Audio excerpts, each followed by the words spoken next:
Hai, Assalamualaikum. Kami daripada Kumpulan 13 akan membentangkan laporan berkaitan dengan projek mentor-mentee yang telah dijalankan di Kolej Vocasional Batu Pahat. Nama saya Nufatin Rahadah binti Muhammad Asali dan nombor metrik saya adalah CB220036. Assalamualaikum, nama saya Karisa Fatinah binti Ahmad Zaini. Nombor kad metrik saya CB220034. Baiklah, yang seterusnya ialah nama ahli kumpulan bagi mentor kami di Kolej Vocasional Batu Pahat. Ialah yang pertama Muhammad Hafiz bin Fazari dan yang kedua adalah Muhammad Syukri bin Mak Yazid. Kedua-duanya berumur 20 tahun dan merupakan pelajar diploma teknologi elektrik. Isi kandungan bagi pembentangan kami ialah teori projek, peralatan yang digunakan, lita projek, masalah yang dihadapi oleh mentee kami, perbincangan projek dan juga cadangan penambahbaikan. Projek yang dihasilkan oleh mentee kami adalah IoT Home Automation. Sistem IoT ini berfungsi sebagai sistem yang bolehkan pengawalnya mengawal peralatan elektrik di sekitar mereka hanya menggunakan alat jauh atau telefon pintar. Projek ini bertujuan untuk bantu meningkatkan pengurusan tenaga, keselamatan, keselesaan dalam persekitaran ruang. Terdapat 10 peralatan yang digunakan oleh mentee kami untuk menjalankan projek mereka. Antara peralatan yang digunakan adalah kabel jumper male female. Kabel ini adalah sebuah kabel elektrik yang mempunyai pin penyambung pada setiap hujungnya. Ia juga membolehkan dua komponen yang melibatkan Arduino disambung tanpa memerlukan pemakaian. Seterusnya adalah non-MCU V3.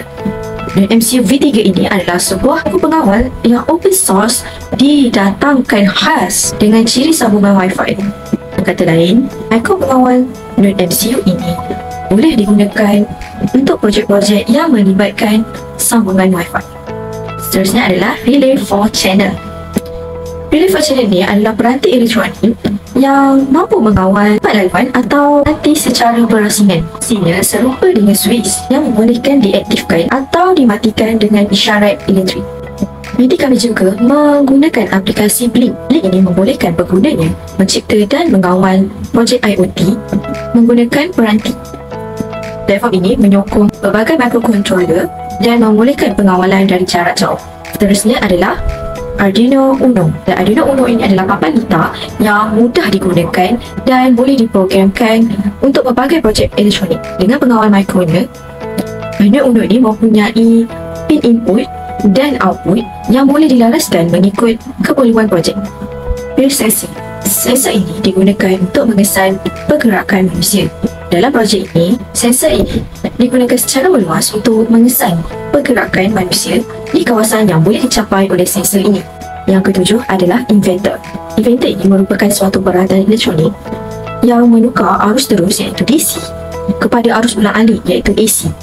Alat ini digunakan untuk menyesuaikan elektrik supaya sesuai dengan peranti elektronik seperti penyambung udara, kipas atau motor. Seterusnya adalah MCB.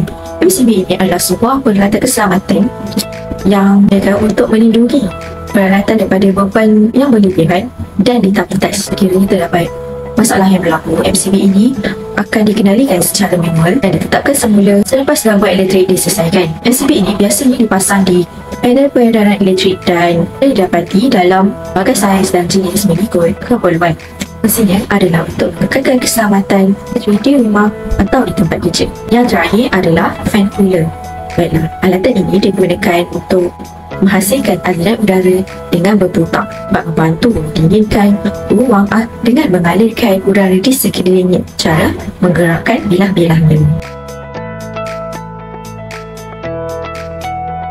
Berkaitan dengan masalah projek yang dihadapi oleh mentee kami. Masalah pertama ialah berkaitan dengan volta masukan.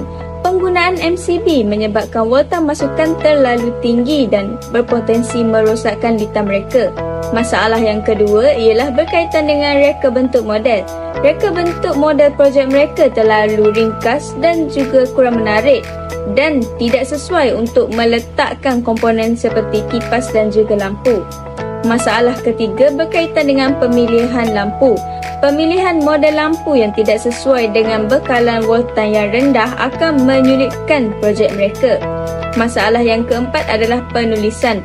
Terdapat banyak kesalahan dan kekurangan dalam penulisan mereka. Hal ini termasuk dalam kesalahan ejaan, ayat yang kurang jelas dan juga masalah pemformatan. Terdapat beberapa perkara yang dibincangkan dalam perbincangan projek bagi mengatasi masalah mereka. Yang pertama adalah menambahkan power supply 12 volt dalam projek mereka.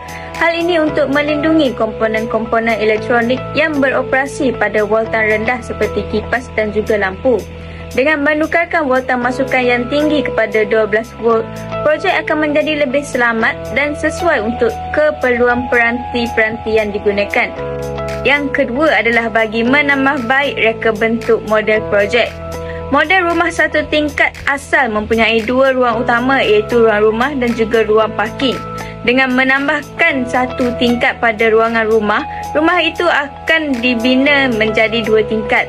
Kelebihan ini akan membolehkan penempatan lampu dan juga kipas dengan lebih strategik. Yang seterusnya ialah pemilihan lampu LED. Lampu LED mempunyai bentuk yang lebih kecil, memanjang serta saiznya yang ringan. Kelebihan ini membolehkan penempatan lampu dengan lebih selesa dan sesuai dengan reka bentuk model yang telah dibina. Bagi perbincangan terakhir adalah berkaitan dengan pemurnian dalam penulisan. Penggunaan perkataan yang tepat adalah penting untuk memastikan mesej disampaikan dengan jelas dan tanpa kekeliruan. Pemilihan perkataan yang betul juga dapat meningkatkan kefahaman pembaca terhadap laporan. Bagi isi kandungan yang terakhir dalam pembentangan kami ialah berkaitan dengan cadangan penambahbaikan projek di masa hadapan.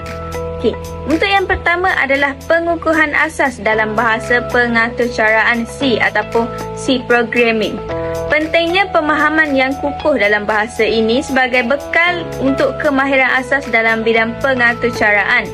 Yang kedua adalah pembangunan kemahiran menulis. Keupayaan menyusun idea dan menerangkan konsep melalui penulisan dianggap sebagai kemahiran penting dalam dunia profesional. Yang ketiga adalah pengukuhan kursus berkaitan dengan projek. Pelajar dapat mengaplikasikan pengetahuan mereka dalam konteks praktikal, menyediakan mereka untuk cabaran dunia sebenar pengaturcaraan serta pembangunan perisian. Yang terakhir adalah bimbingan.